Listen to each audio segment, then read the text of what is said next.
It's 4 o'clock in the morning, and I just got done telling my aunt my truth about my OSDD.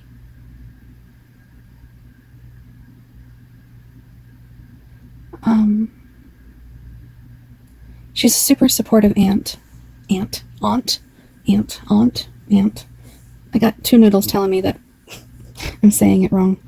I've never said aunt in my life, so I don't know why I've got a noodle that says I should say aunt. But anyways, my aunt, stop it. My dad's sister, that's what I'm doing. My dad's sister is super supportive, and we've been talking for several months now, and I just really appreciate her love and support, and we have so much in common, and we both lost my dad. She lost her older brother, and I lost my father, and even though that's not the main topic of our conversation, she's just super helpful. She's even more helpful than my mom, because I don't know why is that. You know what it is. My mom can be helpful, and I've been honest with my mom, and my mom's been honest with me, but my mom can be a little one street minded and has a hard time thinking of others besides herself sometimes. And so because I know this about her, I don't share as much, afraid that she'll disappoint me by not showing up for me in the way I'd hoped that she would. So I've just been really reserved with my mom. Plus, my mom has hurt me quite a bit, and so I can't really even be honest with her about that without her feeling sorry for herself or being triggered to drink or whatever. I can't be honest with her. So my job is to be as happy as I possibly can around my mom so that she isn't blaming me for whatever she's feeling. So yeah, that's my relationship with my mom. But my aunt is super awesome. My aunt is super helpful. Okay, couple things I just want to say real quick. My aunt is super helpful. We got that one. Next, okay, OSDD. I was watching, I think, Mike Lloyd videos, Dr. Mike Lloyd videos about OSDD, and from my understanding, heavily influenced by alternate personalities is the term that was used. And I really think all my life I have been heavily influenced by alters, and it's only now that I'm acknowledging them and aware of them that I feel like they're interrupting the host quite a bit more because they're clamoring for the podium. Click up in the corner if you want to look at that video where I talk about the podium and speaking on the microphone, because when they're on the microphone then they get a chance to speak for the system, whereas my previous host wouldn't let them speak very much, but they very much did their best to influence, and my host did not allow that to happen. What am I saying? I meant to come on here and tell you about my aunt, dad's sister. Sorry. Okay. Anyways, watch this video. I just got done making it. I did a Marco Polo to her, and it's a really long video. Maybe I'll edit it down because it's really long. But anyways, watch this video of me talking to my aunt. My dad's sister. Stop it. Oh my gosh. This is such a freaking noisy brain I've got today. I'm still trying to figure out this head of mine and figure out how the Crystal City is going to function in a world where everybody's got the microphone if they want. All right, watch the video. Talk to you later. Bye. I just remembered something.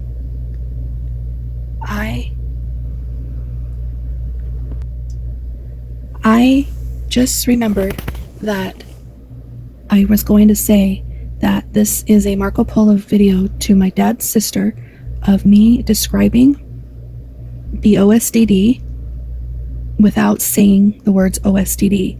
And it's also not saying personalities or multiple personality disorder. It's also not saying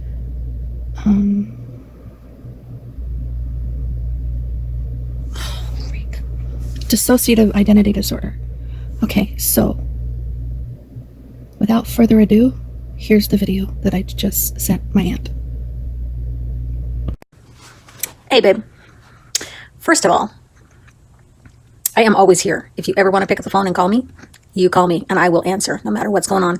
I mean, unless of course I'm with a customer. If I can't get right back to you, I will text you and tell you that I'm in the middle of something and I'll call you back. But I'm always here if you want to call and talk. Second thing I love about this relationship that we have going on here is the fact that I feel like, you know, so much of the time our Marco Polos are therapeutic for both of us. I'm saying stuff, you're saying stuff. I appreciate the fact that you want to respond to stuff that I say, just like I want to respond to stuff that you say. But you know what? There are times when life is more immediate and I need to talk about something, or I need to get this off my chest now, and I need a response now. And it's okay to ask for that. So don't be afraid to ask for that. So for what I want you to do for tonight is I want you to make a choice. You can either call me up, or if you want to Marco Polo me, I promise I will watch your Marco Polo, and I will respond within a very, very short time. So I'm home all night. Tomorrow we're actually taking the kids to go to California to go to the beach, Santa Monica Pier. So I will probably not be, I will be checking Marco Polo, but finding a nice quiet spot to maybe Marco Polo will be behind hard. But I want you to go ahead and tell me what's going on. I want to hear. And I will respond tonight to that Marco Polo. The other ones that I did, you know, that I haven't responded to before, I haven't finished watching, that was all stuff before you went on your vacation. So, you know, if you're okay with me, I mean, I would think so, right? I mean, you don't have to respond to every little thing that I say. And like I said before, we'll come around to all of that. So I would rather hear what's going on with you today if you're having an issue today. And I will definitely respond to that tonight. So yeah, tell me what's going on. If you're in a downward spiral, God, I can't talk right tonight. If you're in a downward spiral, then put the notes down. All I want to hear is you and what's going on. And we'll pick up on the notes later. Okay, babe? I love you. Hello. Thanks for smiling and laughing at me. I mean, like, with me, not at me. You know what I'm talking about. I guess you could say I'm in a funk and I really want to talk to someone and connect. And I think what frustrates me right now, and I'm not trying to sound like an April,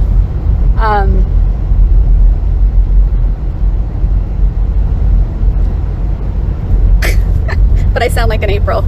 I'm hearing her voice in my head right now where you don't get the same response time and blah, blah, blah, you know. So it's like, as I'm watching your videos and I'm taking notes, I was like laughing or, you know, going, oh yeah. And then I'm writing these notes down and then I go to read them and I'm like, she still has all those other ones to look at, and then I'm gonna say these, and then we're not gonna have a chance to really get into it too much or dive into. So I'm being in April, I guess. Maybe it's because I'm struggling. Maybe, I guess when you're struggling, this is my theory, and I'm only basing my theory off of how I feel right now and how April probably felt when she was really against Marco Polo, like really against it. And I think she was really against it because she was really craving a connection. She was really craving to talk to someone and have really heartfelt heart-to-hearts. And because Marco Polo is really just, let me record my voice and hopefully you'll respond back. And I'll give you an example that might be April's experience because it's my experience. Let's say, for example, I am doing my whole pour my heart out thing on Marco Polo, and I'm doing it to Dolly. If I'm doing it to Dolly and Dolly doesn't have a chance to respond, she won't. And that's fine. She's a mom of 10 kids and grandma and wife and cleaning out her mom's house, and she's got lots going on, right? I don't expect her to come to my beck and call after I just pour my heart out to her. That's fine that she's not. But then when she does come back, or if she comes back, it might be a week later, it might be 5 days later, and she'll just be talking about what she wants to talk about. And I'm just like, you didn't say anything about what I talked about. So I've been really careful as not to say too much to Dolly, right? Not that she can't be good. If she's in the mood to do a back and forth, she'll do a back and forth, and, you know, a couple minutes here, and then she'll come back. A couple minutes here, and she'll come back. A couple minutes here, and she'll come back. And she's really good at bouncing. She's really good at bouncing with Marco Polo when she's in the mood to Marco Polo. And she's really good at responding to the subject at hand. But my long-winded ones that I do to you, and I might do them to my sister or my friend Carrie, but that's pretty much it. I don't really have anybody else that I do long-winded ones to. I value those a little bit more because we're talking about subjects that are like deep. So my friend Carrie and I, we might talk about one or two subjects and get really long-winded, and we touch on both subjects.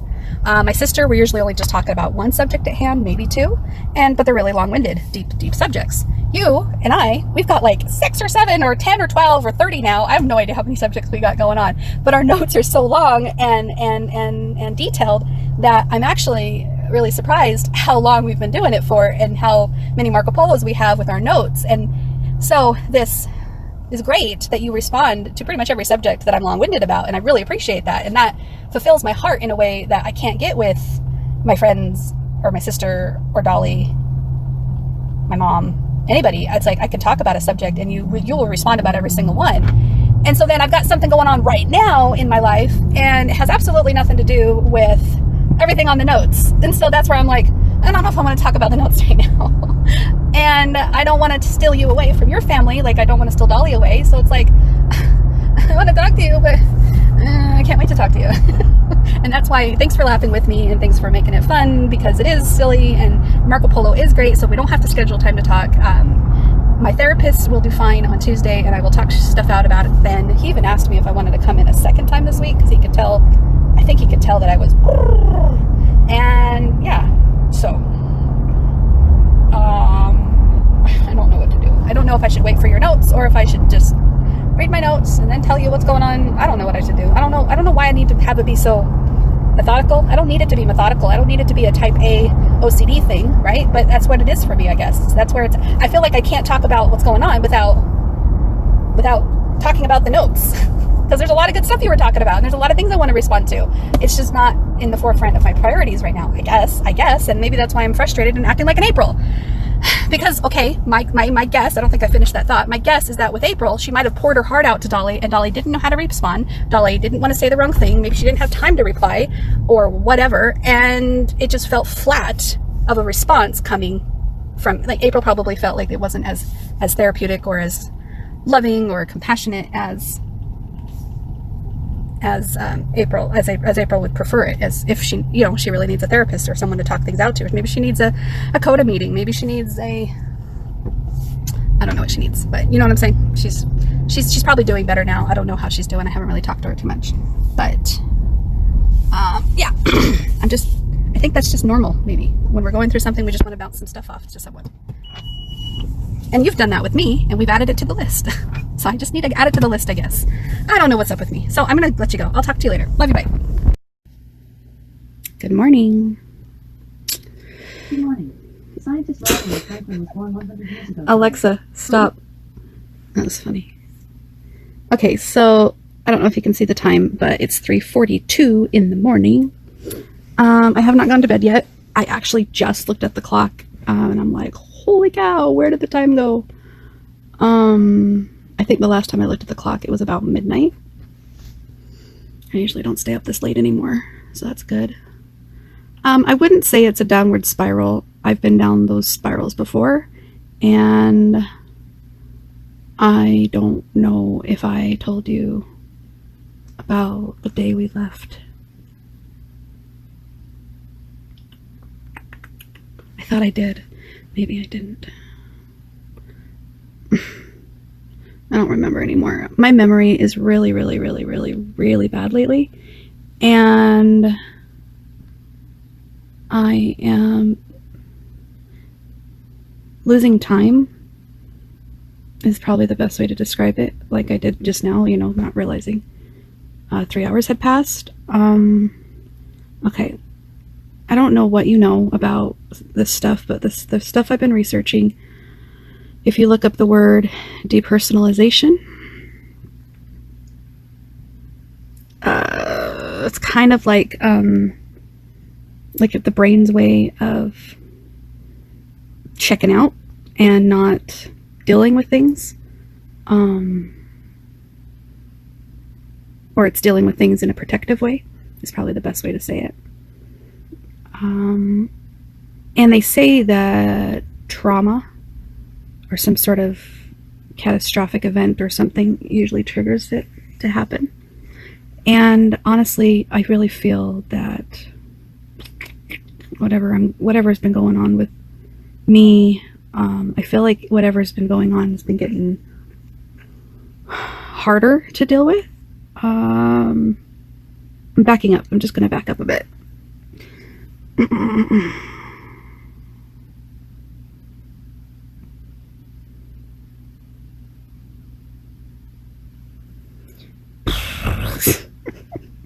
Sorry. I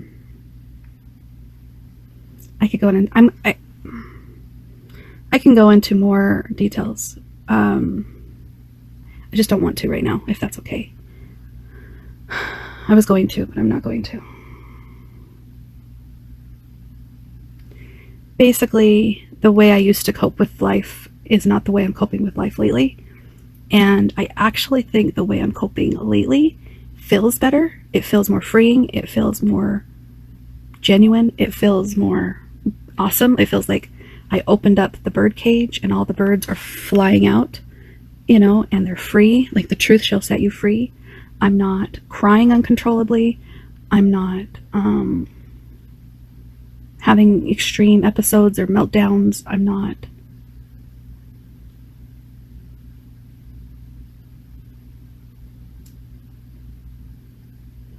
Jekyll and Hyde, if that's a good way of saying it. And honestly, it feels really good to be me, whatever that is, moment to moment. I'm just letting it out. And it's not these extremes, if that makes sense. But they are quite unique and different and weird, because it's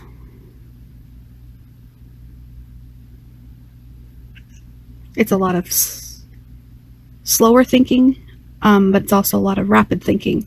I can't really explain it except to explain it as Kathy. That's the only way I can explain it. Kathy, the persona, the mask that I put on, that I grew into, that I intentionally tried to fit that mask, that shattering of my mask continued to fall off throughout my marriage with Jim. And I'd hurry and put it back on when I'd have an episode, a meltdown, you know, when I'd be bawling and crying and screaming on the floor. Basically, when I couldn't keep it up anymore, it took me a long time to build the mask back up. And then the mask would shatter again, and then it build back up, and then shatter again. And that was how I dealt with life for the better part of 15 years or more with him and with Jeremy. I did that with Jeremy too. And I could go into more details, but basically, I've retired Kathy. I think I told you that, right? And that's where I've been at for the last month, almost 2 months, because I can't exactly recall when I retired her. I can't recall hardly anything like I used to. I used to be sharp. I used to be really well spoken and articulate just 2 months ago, I think. Was it 2 months ago? And I have pockets of those moments like I used to be, but all these other truths inside of me haven't been able to speak all my life. Basically, I've held my tongue by practicing speaking my truth here on Marco Polo to you and to Dolly, and just letting it out since being in this room. And I'm just rambling and rambling for like the first time in my life. I'm being so honest and truthful about where I'm at, but I've let go. Okay, here's a good way of saying it. I've let go of the ego. That's probably the best way to say it. I've let go of who I think I need to be, and I'm just being who I am. And being who I am is like these neurons and these firings and wirings, and it's like opening a bird cage and letting all the birds fly out, and they're going crazy because they've never been so free before, and they're just flapping. So if you imagine my brain being like locked up, unless I had an episode, then they like forced their way out, and it was like an explosion. It was like a teapot. What do you call it? You know, when you, oh my gosh, what's that phrase? What's that saying? When you let the cat out of the bag. No, that's not right. When you, I don't know what the words are.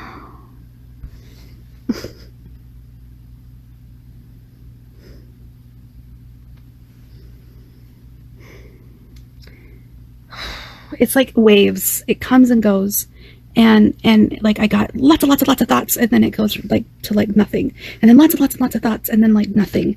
And I've looked it up, and the best I can come up with is depersonalization, depersonalization and disassociation. If you look up those definitions, I'm tripping because I'm not used to this. So it's a whole new way of thinking without my alter ego, super ego, whatever that ego Kathy was, the person that I thought I had to be, the person I thought I was.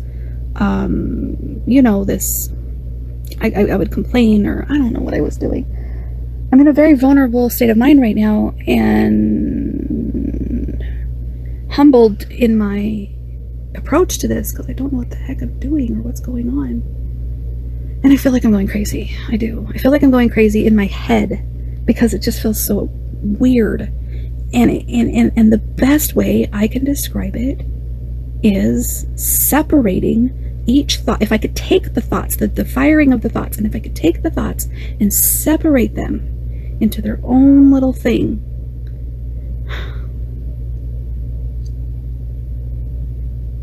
Lost it. Where'd that thought go? Okay, imagine the big bowl of spaghetti. I think I told you about this a month and a half ago, right? I was firing and wiring, explaining it, and now I'm experiencing it. But if I take the big bowl of spaghetti, and I asked you, or anybody asked me, to say, all right, where's that spaghetti strand start, and where does that spaghetti strand end? You kind of looking around at it going, I have no idea, right? That's been my brain. I don't know where I start. I don't know where I end. I don't know who's hiding. I don't know who's being honest. I don't know who I've been, and I don't know who I've not been. You're looking at the spaghetti like kind of upside down and backwards and inside out, and you're like, I don't know which thought is what, and I don't know who is who, and I don't know why Crystal's like this, and I don't know why Crystal does that, and we take each spaghetti and we just lay it out on the table. And if we lay out each one on the table, they're all their own individual thoughts. They are their own individual truths that I didn't get to speak as a child, as a teen, as an adult, as an abused wife. I don't like to say abused wife. I hate that term. I hate it. It really makes me want to cry and scream and yell, because I don't want to admit that one, but that it's true. It's true. He's hit me once, and he shoved me to the ground once, and that was over 10 years ago, and violence scares me, so I don't like to talk about it. See, I'm fine. At the same time, I'm not. So, I'm not trying to worry anybody. I don't want to worry you. That's not my intention. I'm not seeking attention. I just can't talk about this to anybody. I have my therapist visit once a week, and that's a good 45 minutes long. Sometimes he gives me a whole hour, and he likes to talk. So, that's good though. The last therapist I had didn't talk to me much, and she let me waste the whole hour, so I didn't really feel like I got anything from her. This guy, I feel like he's at least validating me when he's talking. He's listening. He's open-minded. He's trying to help me with what's going on. He always has a goal on how to help me for the week. So that's way better than a lot of therapists that I've had. What am I saying? Why did I get on that thought? Anyways, I'm not trying to be one colored noodle. I don't want all of my thoughts to match each other. That's what I did before. I was trying to force all of my thoughts to match Kathy. I was trying to force all of my behaviors to match Kathy, the Kathy that I thought everybody wanted me to be. And that's not who I want to be. That's not who I am. How do I figure out who I am if I'm not listening to what's going on inside? So now that I'm listening to what's going on inside, it's coming out discombobulated and not really clear, and it's freaking me the hell out, because Kathy made me think that I was what's that word?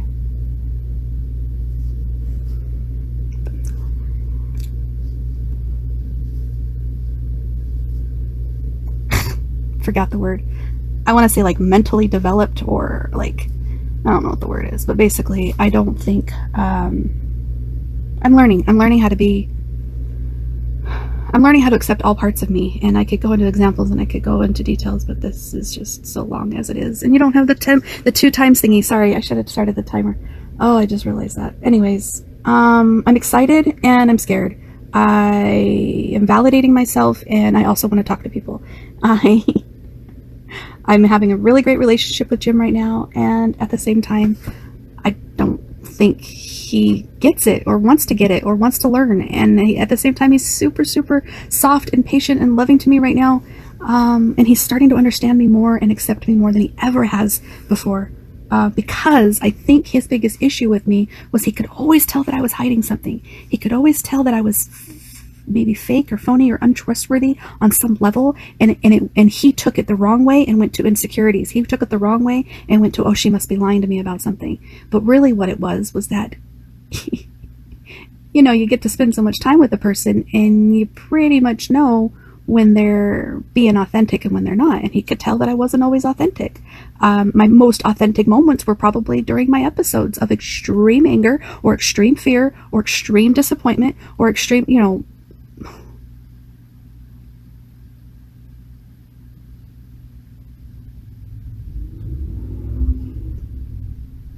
what's that word? It just goes. It just, whatever I was saying, it just, it's like these neurons going, dies. When you've got oh my gosh, what's that word? Where you shove everything down and then it explodes. It blows up. I don't know. I thought there was a phrase for that. I thought people said stuff like that. Don't bottle it up. That's probably the phrase. I bottle it up to the point where I have extreme reactions because my truth has to come out. It just has to. And like I showed you that book that I have, I think I showed you that book with all of my truths. That was where it started. I started practicing. I started practicing on art. I started practicing with music. I was practicing with meditation and with my video journals and my regular journals. And oh my gosh, I was like a freaking siren, always whining at work about my home life with Jim. Every single person in my freaking work knows about my jealous husband, Jim. Isn't that crossing tons of boundaries you shouldn't be crossing? And isn't that like so unprofessional and probably gave me a bad reputation? But I got so much support from everybody at work. It was amazing. I got my validation from them for so many years before I started speaking my truth out loud to Jim. I still can't even really speak to Jim out loud. Not without, well, I'm doing more so now than I ever have. Why am I rambling? Please tell me what's going on with me. Do you have any idea what's going on with me? Like, can you understand any of it in your own world, or what my dad may have been afflicted with? Or is this all of my own craziness? Because I'm not spiraling, right? Because I'm not freaking out, but I'm freaking out. So I can't really be consistent even in this polo. So did you get all that? You're probably writing notes because you probably want to remember what I said. I'm sorry this was so long. My thumb is falling asleep, so I'm going to let you go. Now it's 4:01 in the morning, and I'll talk to you later. Love you. Bye. Oh, and I just wanted to say thank you for offering that I could call you. I just didn't see this polo till now. And also thank you for being there and being someone I could open up to. I just have a real big fear of being a burden or being a problem or being overstepping boundaries or being disappointed. That's probably the biggest fear that I have, is people letting me down. And you haven't let me down, and I'm not saying that you will, but that's a big fear that I have on why I don't open up to more people. Anyway, alright, love you. Talk to you later. Bye.